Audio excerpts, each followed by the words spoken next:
এখন লন্ডনে রাত্রির আর ইন্ডিয়াতে সকাল। ঘুমে চোখ আমার ডুলডুল করছে। তারপর নেলস করে চলে গেলাম পার্লারে।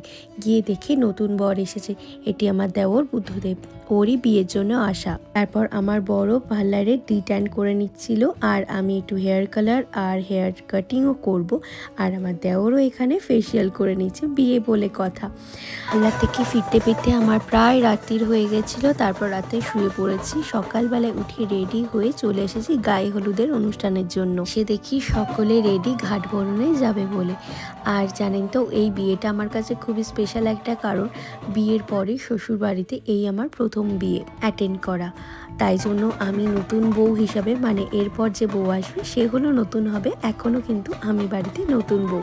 তাই জন্য ব্যাপারটা একটু বেশি এক্সাইটেড। আর আমার নিউলি ওয়েডের এখন ব্যাপারটা কাটেনি, কারণ বিয়ের 1 বছরের মাথায় আমরা চলে গেছিলাম লন্ডনে। সেই জন্য আমাদের মধ্যে এখনও সে ব্যাপারটা কাটেনি।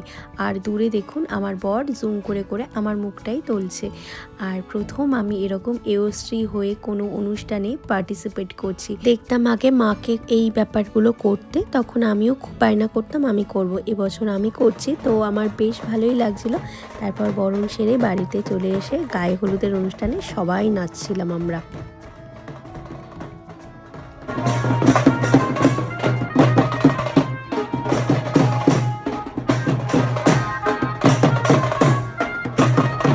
বাড়িতে এসে আবার বাইক নিয়ে সকলে বেরিয়ে পড়েছি। এখন ফটোশ্যুট করতে যাবে বর, তাই জন্য আমরাও এখন বরযাত্রী হয়ে ফটোশ্যুট করব। আর নিজেরাও কিছু ডিএসএলআরে ছবি তুলে নেব। আর এখানে খুব সুন্দর একটি জায়গা পেয়ে আমি দাঁড়িয়ে পড়েছি কাদামাটিতে, ভয় না পেয়ে, এবং ছবি তুলে নিচ্ছিলাম। তারপর সবাই একে একে ডিএসএলআরে ছবি তুলছে, আমিও ভাবলাম কিছু ছবি তোলাই যাক, তাই দাঁড়িয়ে আছি। So that's it for today.